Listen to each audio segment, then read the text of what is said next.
make some money. Hey, we back with another segment with the legend Rod Beard. It's Wake Up Woodward. We appreciate you, chat family, for choosing to kick off this day with the Woo crew and then smashing that like button on Javi Love Day. The Detroit Tigers to get another big victory over the Boston Red Sox, and that one was the series winner. Now they have an opportunity to actually sweep the series against the Red Sox with one Tarek Skubal on the mound, who's been absolutely dominant this year. Absolutely dominant. Looks like he's in line again to win another AL Cy Young, which we will probably talk about tomorrow because he showed up on the early list already, early voting, early list of as AL Cy Young. I think it's his award to lose. They showed the top 5, and our Detroit Tigers ace is at the top of that list. So shout out to the Tigers. Shout out to Javi. Smash that like button if you haven't gotten the opportunity to for the Tigers victory. But we're going to get into a little bit of this Detroit Pistons talk, and I want to be able to kick things off with Rod's thoughts. We got this offseason ahead, and we do have some Swish for Brick questions planned too. But that question is to splash or not to splash, Rod. And maybe some of your Swish for Brick questions will be answered with Rod's thoughts.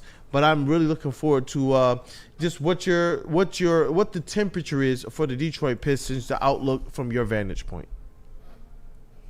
No, I think it's a positive outlook, and you can look at. I think we talked last time about the Lakers are out, the Clippers were out early, the Celtics look like they're going to be out. All the teams in Cleveland's done. So, should you feel bad about having a first-round exit and you play the Knicks a lot closer than the Celtics are right now? I think there's things to feel really good about. Do you need to go make a splash this summer? I think you need to do something.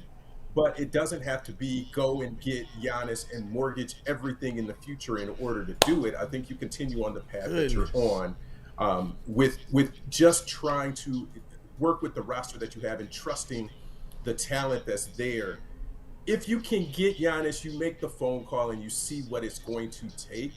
But there are still some untouchables on this roster in terms of continuing that same trajectory. I'm so glad that you said that. Obviously, there are players, young players here, who and there's some questions that I'm going to ask you a little bit later that we'll get more into detail. But there's some players here who I do believe have some star potential. And I want to know if the chat family as well, what players you guys think have some star potential on this team that are should be considered untouchable unless they assist in getting you a deal for one of these mega stars. Because you're right, man. If you can find a way to pair up Kade Cunningham, Giannis, and one of your young players right now, like an Asar or Jalen Duren, you really have to do that. You have to do that and see what you get because you already understand the type of player and the gravity that Giannis is going to attract. And you pair that with a person like Kade Cunningham, I don't know what a defense does. But I'm so glad that you levied that with the fact that this squad, they do have the ability to make just kind of strategic moves. They've put themselves in a driver's seat to do both. They have some promising young talent. They're getting their draft capital back after the draft. At the draft, do you understand how much more flexibility the Detroit Pistons get? They get so much more. And now they can start to wheel and deal and put together a big trade package if they so choose. But it feels like they've Trajan Langdon and Mike Blackstone and the rest of that front office, they put themselves in a position realistically to go either way. And that's because of what we've seen J.B. Bickerstaff do with this team. They supercharged things. Trajan Langdon was real about it. He was like, hey, they got us rethinking some things. This was at the trade. This was around All-Star break. They got us rethinking some things. If they came in with the idea of potentially flipping some vets, they didn't have those ideas at the trade deadline. They actually had the idea of going out and being buyers and acquiring another vet, which helped to underpin what we saw them do. And they battled, talking about these playoffs, Rod. It does. My perspective of the Detroit Pistons has gone up. It's improved positively that much more. Seeing what the New York Knicks have been as a team up against the Boston Celtics, someone that we thought is more formidable opponent than the Pistons. But we saw the Pistons continue to fight and continue to battle, and that does just kind of make me think a little bit. Maybe you see what you got here with the core of this team. Yeah, and here's something to look at. The teams that finished them, Cleveland, Boston, the Knicks, Indiana, and Milwaukee. If Giannis leaves Milwaukee, let's say he goes to the West, Milwaukee's not better than the Pistons at any point after that. Indiana is still a very much rising team. The Knicks, we're seeing what they're doing. Boston would Tatum out this year, and they're going to have to pay the piper on their kind of high-priced contracts at some point. Can you see them dipping a little bit? Certainly next year, but maybe even beyond that, possibly. And then with Cleveland, they have the pieces in place and a lot of young pieces there. But you could see the Pistons being a top 3, top 4 team in the East in the next few years if they just kind of stand pat. Again, if you can go get Giannis and you're not mortgaging the whole farm for it, make the phone call, see what it's going to take. You have control of your draft picks again, so you're in a better position to make a deal like that. But you don't have to. Don't feel like you have to do a trade that isn't in your interest just to get Giannis. And then you got Giannis, Kade, and who else is the big question mark there.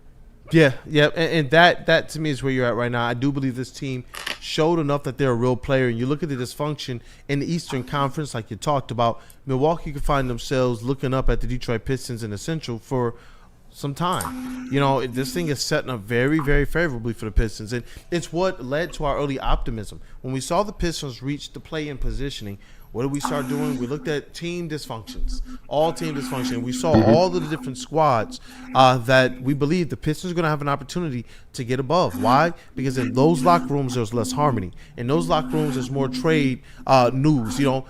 In those locker rooms, there's some injuries that people are dealing with. We saw what happened with Orlando.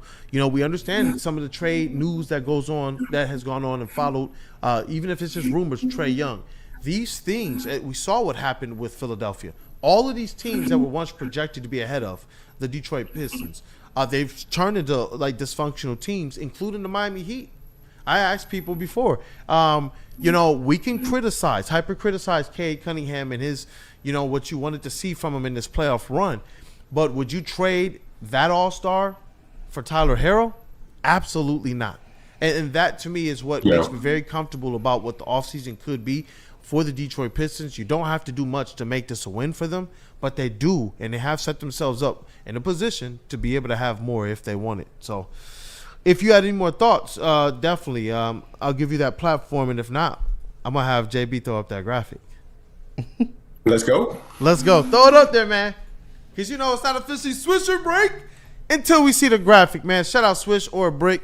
We get a little bit of music going, and shout out to our brother KG, who I know generally we have him read off the questions, but I got just a few here that I want to read off, and hopefully, KG, if you're watching from home, man, I'm hoping that you're participating.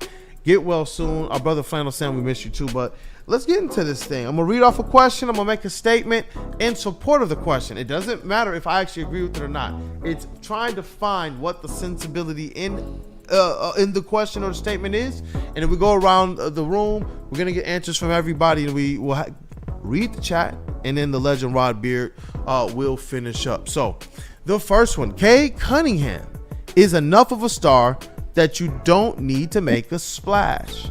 And we've talked about this several times on the show. You look at a player like a Nikola Jokic. That's a player who, different position, but very similar impacts on the game from a statistical standpoint. All year you heard only 2 players have the stat lines that these guys do, and it's been Nikola Jokic and Kade Cunningham. You put some players that have maybe borderline fringe all-star talent around him, and Kade Cunningham is the type of player who can get you the rest of the way. Meaning, you don't have to necessarily break the bank or gut your talent. He allows you to be that piece that you can surround with decent talent and get to the mountaintop. And you know what? I'm going to start with Cavassier Chase. Swish or break? No, I'm going to say it's a swish. Not just because of, like, I think just because of the injuries with Jaden Ivey. I think you're going to have him coming back. He's a part of this team already, and we didn't get to see what he was like for the whole second half of the season. So I think just having that whole like, unknown piece that was playing really well to start the season, I think is enough of a splash, you know, in-house to just, you know, at least test the waters, and then maybe come the trade deadline or All-Star break next season, maybe they try to make another move, you know, a little bit bigger impact move to bring in somebody like how they did with Dennis Schroeder, you know, at the deadline. So I like that you brought up Ivy, and keep that name in your back pocket too, because we might have a question that has him involved. But JB Smooth, Swish or brick for you? Kade Cunningham is Jokic-like. He's a guy that you can put some budget-friendly players around. Might not be your typical star. Might not have the accolade of being an all-star, but it's a player that you know you can put around Kade Cunningham, and he can get them to the top. I got to go with Brick on this one. I think you can put quality talent around Kade and still the team produce, but you still need that splash star as well, too. I think a lot of pressure is put on Kade to be the one, the main guy, and I don't think he needs that right now. You don't know what you have in Ivy as of coming off this injury, so you're still looking to see that this upcoming season, but still, at the same time, you need another star around Kade to help. So, it's a brick for me. I'm seeing the people in the chat right now, and that dude, Justin, I asked you the question as well. Kade Cunningham, is he big enough a star? That you just have to put a similar cast as you see around Jokic. No all-stars, but some good role players around him. Is he big enough a star to do that, save you a little bit of money, and take this team to the mountaintop? Or do you got to make that splash? Swish or brick? Brick. I think that if you need to bring in someone a little bit better than Jamal Murray to be his Robin, I think that Kade is phenomenal. I think he will be one of the best players in the league at one point in his career. I just don't think that he has that Jokic level of game control where he is consistently dictating the pace, the flow, and contributing on every single basket. And I don't think you need him to do that. I think if you do bring him a Robin and you let him be more efficient and not have to carry that weight, that it is a positive thing for him and allows him to play his best game. Yep. And I'm looking at the chat here, Rob, before we come to you. A lot of bricks here. Grim, Eric Shaw, Skydog722, big brick. He put that in all caps, so I had to do it right. Grim says we still need that splash. Randall Smalls with a swish. Michael Wary, shout out Michael Wary with a swish as well. Jonathan Anton says brick. Weezy D313, you're saying what I believe all Pistons fans feel right now. I miss Ivy and Beef Stew so much. What up, though? What say ye, Rob Beard? I think it's a brick also. He's good enough where you don't have to, but it will accelerate the rebuild and the putting them in the top 3 or 4 in the East if you do. Again, you don't mortgage the whole future because all of these guys can't sort of play at the same time, but you need some pieces there. And to really have an educated conversation on this, you need to tell me who that splash player would be and what you would be giving up to do it. And I can tell you that whether it makes sense or not. But yeah, is Kade good enough? Absolutely. But you'd be better if you give him a better all-star type player. We see what he was able to do when you brought in these veterans this year. So more talent is going to help. But an all-star level talent would be big for the tournament. What up, though, JB?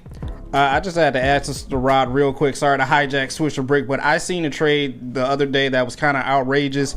It was for Giannis, but it was trading away Ivy, Duren, Tobias, and 3 first-round picks for Giannis. Because he ain't going to be cheap, and that is steep. Yeah, see, thank you, Ron. Thank you. That's a no for me, dog. Thank you. See, I can't do it. I can't. And I see Skydog said, Kool-Aid, stop it. Kade is not that good. Kade is really that good. He's a good player, but you guys got to understand, I've been one of the ones who's been saying you got to get him a co-star for a while. But we do got some other questions to get through that might answer that question. I wonder how you guys feel. But I'm going to start with the role players first. If you could only sign one, because there's some rumors and some chatter that they might only be able to sign one depending on how negotiations get and how attractive they are in the free agent market, which one would it be? Malik Beasley, Dennis Shruder. I'm going to start with you, that dude, Justin. Malik Beasley. I think you can't pay for the premium of elite three-point shooting, and I think that there are a lot of guys who are like Shruder, who are around the league, who can be that backup point guard, be that backup facilitator, and have that offense going when Kade isn't in the game.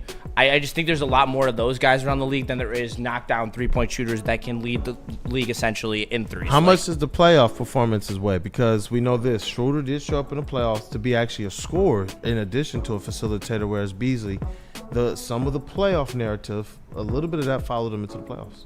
Yeah, I do like that point, and I see the validity of it, but I just think that as a whole, there's a lot of players and a lot of plays that you could look at to define why we lost that playoff series. Like one shot, like I was saying when you weren't in, which I don't know if you're going to like this one, but Kade hits 1-3 in game 6. We go to game 7 at the Garden, so I think that there's a lot more that we need than And there's a lot more value in Malik Beasley than there is for Dennis Schroeder. I agree with what you're saying, especially because of the whole with the regular season to get to that precipice and then roll the dice with the people that got you there. I actually agree with that. But JB Smooth, what about you, man? Malik Beasley, Dennis Schroeder. You saw how this thing went in the regular season. You saw how things panned out in the playoffs. Where you landing with this thing? I still got to side with Justin and Malik Beasley on this one as well, too. I know, finding that backup point guard is probably going to be a very hard task this offseason. And I like Shruder, but I don't think you can find that energy you got from Beasley this whole entire season. I know the playoff wasn't a lot that you would have asked for, but still at the same time, he loves playing with Kade, with his team, and he just loves being in the city. You got to go off the vibe, and I think he's a guy who wants to be here. This is way more split than I thought, Rod. Hold on. Cavassier Chase, what about you? Because I'm looking at the chat right now. What about you, brother? Malik Beasley, Dennis Schroeder, and how much does the playoffs weigh into your decision? About like how much they need to come back? Which one? If you could only bring back one of those guys, which one would it be? Because they could become very popular on the free agent market. market. I would say Malik Beasley. I mean, he was on the team for the whole season, and I think his contributions throughout the whole regular season, we got to see the larger sample size of. And although he didn't have his best shooting performance against the Knicks in that series, I think, I'm not going to let the small speak for the large. And if we're able to bring him back for a 1 or 2 year deal, I'd rather bring him back than Dennis Schroeder, because I mean, we could end up getting Dennis Schroeder again at the deadline next year. Who knows? Yeah. I'm for the specialist. Malik Beasley is a specialist. But before we get your take on this one, Rod, I see you deliberating. The chat has been interesting here. Weezy through and 3 says, bring back Tim Hardaway Jr. B's got to go. Grim says Hardaway. He wasn't even a part of this. There are people who don't want either one of them. How did this? What? Let me keep going here, man. Let me keep going. I'm seeing a lot of people who are saying Shooter, Michael Wary, Randall Walls, Eric Shaw, Tommy K, Sky Dog. I really thought that this was going to be one that was like Kool-Aid. Come on, man. It's got to be Beasley. But there's a lot of people that are supporting with some Shooter love in this chat. Weezy through and 3, Malik Beasley going to turn back into Malik Beasley. I'm good. I am more along the lines of like what 10 Lions are saying in the chat. Bees! But Rod, what say ye? They are both valuable. If you can bring them both back, you bring them both back. Yeah. If you make me choose, I will say Shruder. Because defensively, you need that other guard to pair with Kade toward the end of games. And we saw the number of games that Shruder finished the game in the backcourt. It's essential to have that other defensive piece. Yes, you will absolutely miss the three-point shooting. Yes, Malik Beasley will be missed for the swag and the everything else that he brings.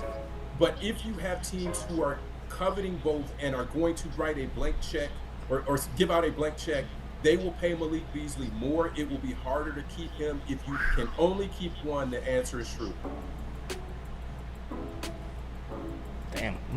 Kool-Aid is froze right now. I didn't expect that one, boy. I didn't expect that one. I'm so serious. When I wrote this question, I thought it was going to be overwhelming love and support for Bees. But the way you broke it down was, I was like, I wonder if there's people, and that's why I continue to foreshadow.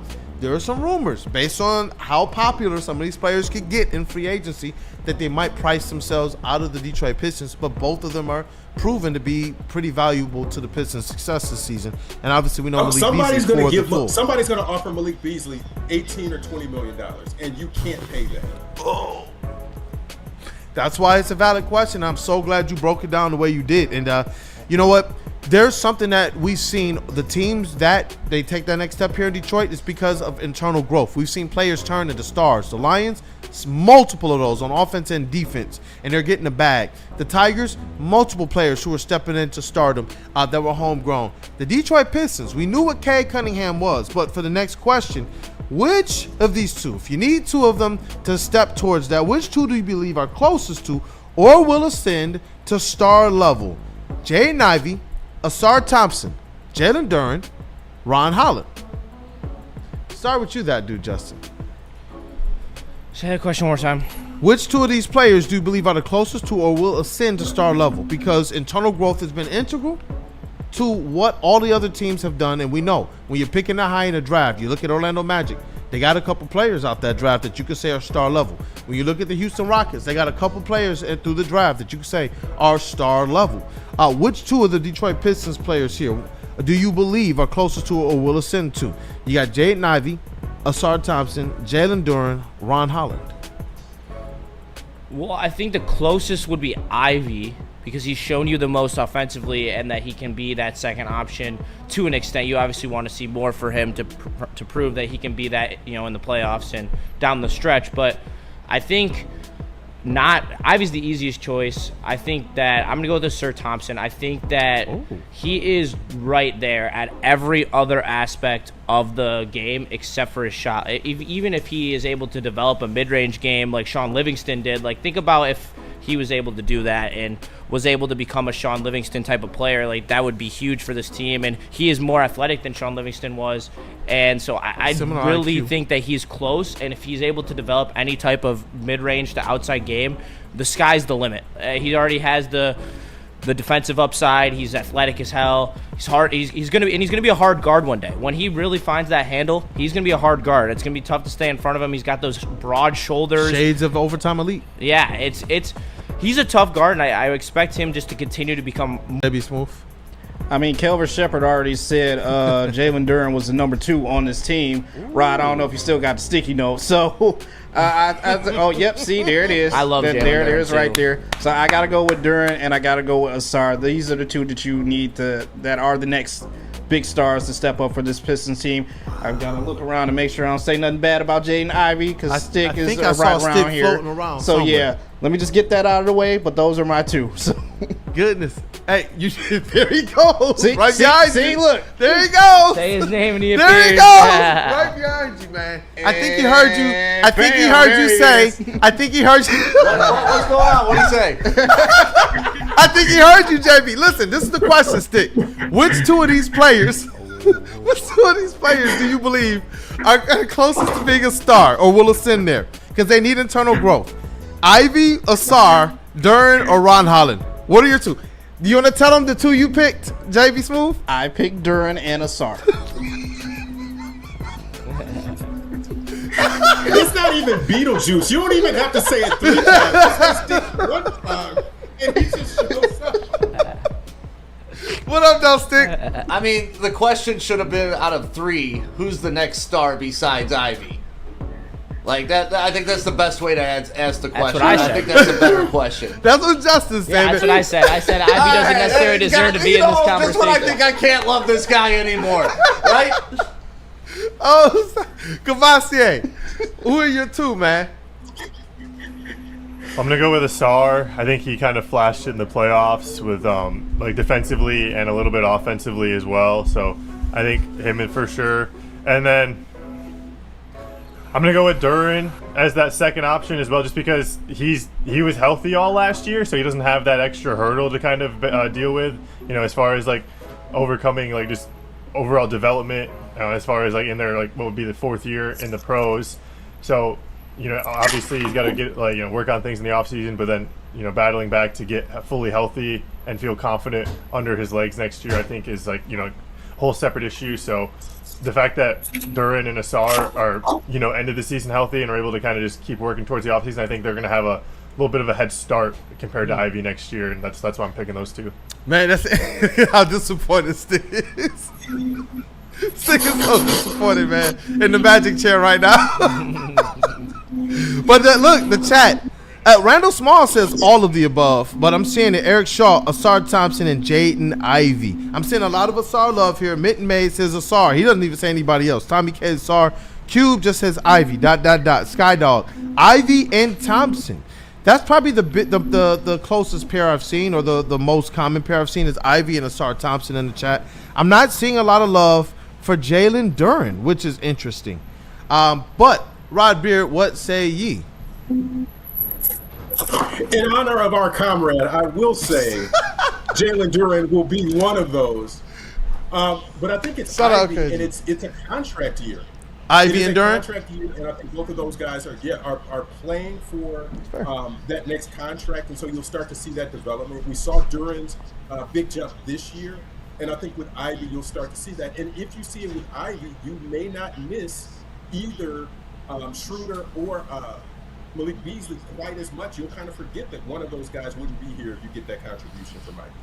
Yeah, and I like that, man. You said Jalen, Duren, Jade, and Ivy. And once upon a time ago when we were doing this podcast about a year and a half ago, that's what we thought was going to be the triumvirate. Yeah. Was Kade, Ivy, and Duren. And that's where, when you look at – Stick is killing me over here, dog. I'm sorry. Stick is in this chair enjoying I'm trying to be serious. Dog, Rod, when you're in town again, we got to get you in this chair, bro. Massage chair house. Massage chair house. Give him a hot leather neck shave. Let's go. He said that he wants a hot leather neck shave. You get it all here at Lady Jane's in Birmingham. Let's rock, man. But look, no, but Rod gets it. I mean, there is no wrong answer if you include Jaden Ivey, right? All three of those other guys could be the next deal. Duren's got to be able to hit a jump shot, man. If he could just get a 10-foot baseline jumper, like I need him to be 60% of what Antonio McDyess used to be shooting a jump shot. They got him practicing. If he added that, he would be the next guy. But without that, he's just a big dude that grabs boards. He's Andre Drummond. In addition to that, probably some base kind of post moves. Sometimes where you can go and say, oh, Cat got his fourth foul early in the third quarter, throw the ball down to Duren. We yelled that for 2 games in a row, and they never gave it to Duren. I'm like, you're not going to attack through him. He has some offensive chops. I know that he needs to become more refined, but I agree with that. Duren going in, because I guess the other part of that question is, what are those players that you believe can be stars? What do they need to do to get there? And that is one of the ones for me. I like a lot of things that he's doing. He's proven he can be that double-double guy for us, which was a question for both him and Stu for the majority of their careers until now. But can he take it up another step? We've seen him improve in the paint defensively at the rim. But I agree with you, Stick. If he can find a way to become more dynamic of an offensive player, which we know what he worked on offseason, we saw him improve defensively. I think this is the offseason you want to see Duren really improve offensively, be more than just a rim roll type threat, because the Knicks worked to take that away from the Pistons, and where was it in the playoffs? They couldn't get into their normal offense. DeAndre Jordan had a hell of a career, right? You wouldn't take that away from him. That's great. He's a great basketball player, but you want more from Duren. You need it on the offensive end. Sorry about the foot to the face. This thing's stretching over here looking like Iron Man, stretching me out. I think that a very comparable player to Jalen Duren is Bam Adebayo. I think that if he's able to get that jump shot down and add a couple post moves, I think we're looking at a guy who shows the framework to be a guy like Bam Adebayo, who can rebound, can play some good defense, and he has the athletic upside. You see it every time he's on the court. He is one of the most athletic guys out there. So I do think there's way more to be in the tank in terms of his development. Yep, and you know what? Rod Beard, I'm going to let you definitely get the final thoughts here on just the Detroit Pistons. We got a big offseason ahead. It's going to be a big one for Trajan Langdon. And this is a draft. Finally a draft season where it didn't matter at all. It didn't matter at all. The only thing that mattered to me was seeing our guy Mike Curtis and his name up there for the Dallas Morning News as a representative. You know, it was cool to see that. NBA tweeted it out. And beyond that, I was like, man, bless Rod's heart. He don't got to sit up there and do all the draft simulators no more and see the Pistons continuously fall to number 5, 5, 5, 5, 5 over and over and over again. It's done. They find themselves in the land of the Lions, where the draft is just background music right now. No, and it was even like that for the Hawks. And for the Hawks, it was just, hey, are they going to get the Sacramento's number 13 pick, which they did, but they weren't getting the number 1 pick out of it. So it was a chill. I don't remember the last chill draft night that I had where you just didn't have to worry about anything at all. It's a beautiful thing when it comes across, but yeah, certainly the Pistons are in a turnaround spot, and you can see them probably on somebody's top half of their power rankings for next year, which is just good to see. It's just different. Yep, definitely. But thank you, Rod Beard, senior sports editor at the Atlanta Journal-Constitution. Appreciate you always for making the time to be here and talk Detroit sports and continue to get not just the expertise, but the camaraderie amongst the brothers, man. So thank you, Rod, for everything you do. Appreciate you, Rod. Hey, thank you. And what friends you gonna say what up though to JB Smooth? We got to hear from Buddies and Dr. Pierce.